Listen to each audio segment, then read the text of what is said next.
Magandang araw po, welcome po sa aking channel, Love9 TV. Patalasasan po, meron po ba kayong mga properties na napapabayaan or non-performing assets? Plan nyo ibenta, pero wala kayong oras sa pagbenta nito. Kung ito'y pagkakatiwala nyo po sa amin, tawag lang po kayo sa aking numero, usap po tayo, gawin ko po ng video for free. Yes, libre po, wala po kayong babayaran. Tutulungan pa namin kayong mabenta ang inyong property. Kami na po bala sa marketing, sa boosting or paid ads.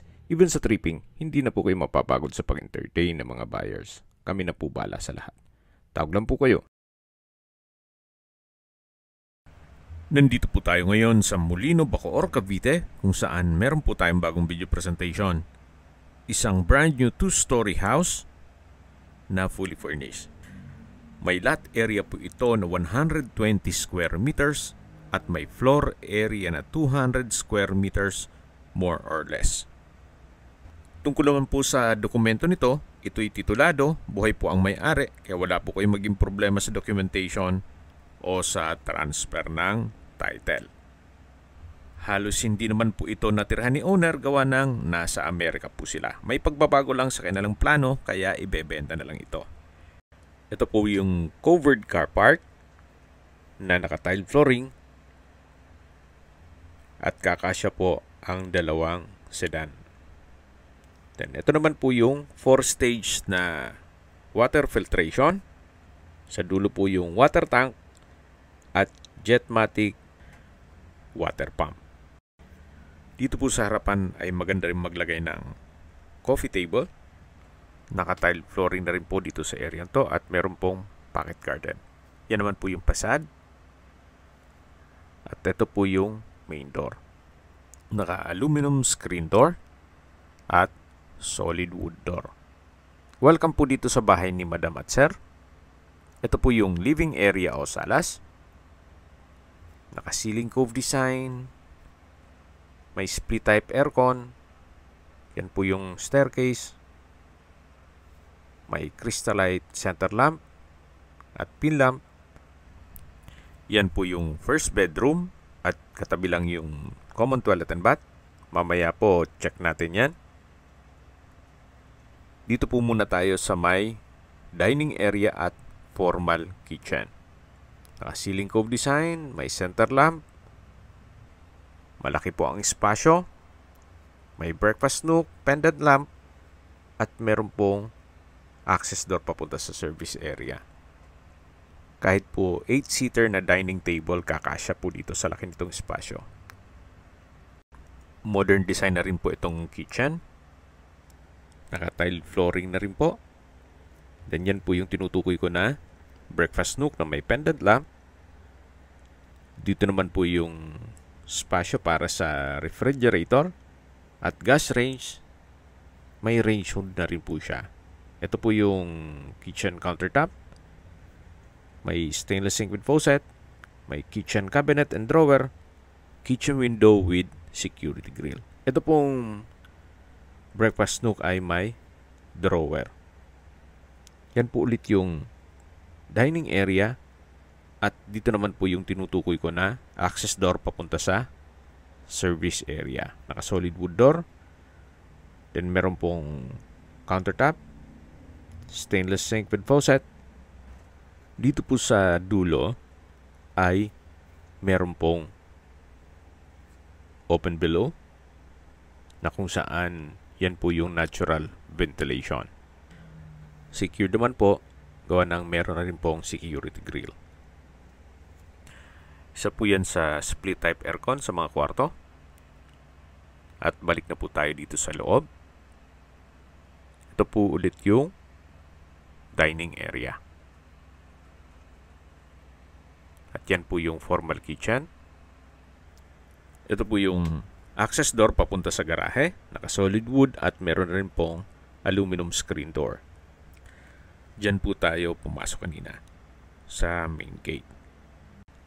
Wala naman pong issue dito sa water supply. Nagkataon lang po na ilagyan nila para in case ng water shortage, hindi na po magkakaproblema. So balik naman po ulit tayo dito sa may living area at ito na po yung first bedroom. kung meron man po kayong PWD or senior citizen sa pamilya, ito na pong kwarto na to ang para sa kanila. Malaki naman po ang espasyo, naka-tile flooring, pulido ang pagkapintura ng ceiling at wall, at ito po ay naka-solid wood door. Katabi lang po nito ang toilet and bath. At may mga outlet na rin po yan. Ito po yung tinutukoy ko na toilet and bath. May bathroom countertop, hand wash basin, bathroom cabinet, hot shower set, overhead shower, water closet at bidet, at naka-tile bathroom wall. Actually, kahit po naka-wheelchair, pasok naman po. Yun po ang kagandahan dun sa disenyo ng banyo. Malaki po yung espasyo niya. Anyway, balik po ulit tayo dito sa living area o salas. May split type aircon at nandito na po tayo sa hagdan. Ito po yung naka wooden staircase, tubular handrail at railing. Samahan niyo po ako. Akyat po tayo. At nandito na po tayo sa second floor. Ito po yung family area. Malaki din po ang space. Check natin yung second bedroom. Ito pong natatanaw nyo na washing machine. Well, hindi po talaga yung nakapwesto dyan. Baka kasi may magkomento, bedroom but may washing machine. Sadyang nilagay lang muna yan dyan. So, mapapansin nyo po, itong bed frame and mattress ay may mga plastic pa. Brand new po yan. Brand new din tong split type aircon. Naka-tile flooring na rin po. At yung sliding glass window ay may security grill. Meron din pong ceiling fan. Ito naman po yung third bedroom o master bedroom. Napakalaki po nitong espasyo. May ceiling fan, naka-tile flooring,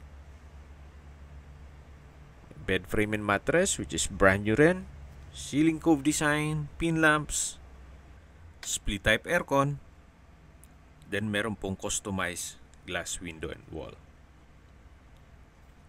Corner window po yan. Same design lang po ang tile flooring.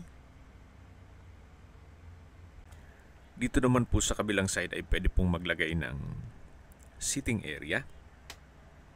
Then dyan po pwesto na rin yung TV para kung manonood kayo, relax lang. Then maglagay na rin po ng Lazy Boy recliners or motion sofa. Dito naman po yung walk-in closet. Sa dulo may sliding window with security grill. At ito naman po yung toilet and bath. May bathroom countertop, bathroom cabinet, water closet with bidet, shower enclosure, hot shower set, overhead shower, at from floor to ceiling po ang tile bathroom wall. Ito po yung toilet and bath at ito naman yung walk-in closet ng master bedroom. Tunghayin niyo po ulit. Napakalaki po nitong espasyo. Ang kagandahan po dito sa property na to ay wala na po kayong ipapagawa. Ready for occupancy. Lilipatan nyo na ang kaagad. Lipat na po tayo dito sa fourth bedroom. May brand new na bed frame and mattress, ceiling fan, split type aircon, tile flooring, may mga pin lamps. Sa dulo po ay may sliding window with security grill. At sa spasyo, malaki din po siya. Lipat na po tayo. Labas ulit dito sa may family area. Yan po yung common toilet and bath. Ang gagandahan po dito sa mga toilet and bath ay malaki po yung mga espasyo. May bathroom countertop, bathroom cabinet, hand wash basin, water closet with bidet, hot shower set, at overhead shower. Sa distance, location at travel time portion na po tayo. Ito pong property ay napakalapit lang po sa Evia. Ang distance is 4.6 kilometers at ang travel time is 12 minutes. Mula naman po sa South City Hospital and Medical Center, ang distance is 6 kilometers at ang travel time is 15 minutes. Mula naman po sa Somo Vista Mall at SM Molino, ang distance is 6.7 kilometers at ang travel time is 16 minutes. Mula naman po sa State Fields School at University of Perpetual Health System Delta, ang distance is 8.7 kilometers at ang travel time is 22 minutes. Mula naman po sa San Beda, Alabang, ang distance is 15 kilometers at ang travel time is 35 minutes. Mula naman po sa Manila o sa airport, ang distance is 27 kilometers at ang travel time is 45 minutes. Okay, sa presyo na po tayo. Binibenta po ito ni owner sa halagang 9.8 million pesos. Net. Ibig pong sabihin, si buyer na po ang sasagot sa lahat ng taxes at expenses with regard to documentation. Summarize ko lang po ulit. Ito pong property ay nasa Molino, Bacoor, Cavite. May lot area po ito na 120 square meters at may floor area na 200 square meters more or less. Semi-furnished at brand new. Hindi naman po ito natirahan ni owner, gawa ng nasa Amerika po sila. Kung may mga katanungan po kayo, tawag lang po kayo sa aking numero. At sa mga kababayan naman natin na sa ibang bansa, meron po akong Viber, WhatsApp at Telegram. Same number lang po, 0917-316-3399. Sa mga nagtatanong naman po ng aming Facebook, meron po aming Facebook page na Nov9TV at Facebook Real Video. Meron din pong TikTok at Instagram. May ibang YouTube channel po kami, the Nov9TV channel, Nov9TV Listings, Nov9TV On The Spot, Nov9TV Updates, at Nov9TV House Rental. Sana po naibigyan nyo ang video presentation. Paki-like and subscribe na lang po sa aking channel para ma-update din po kayo sa aking future listings. Kung sakali po hanap nyo yung mas malaking sukat ng lupa, meron din po kami ibang listings na pwede nyong pagpilian. Huwag po kayong mag-atubiling tumawag sa amin.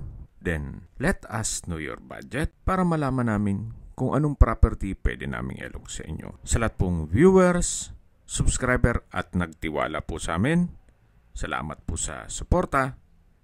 Ingat po kayo lagi at yung pamilya. Maraming salamat po.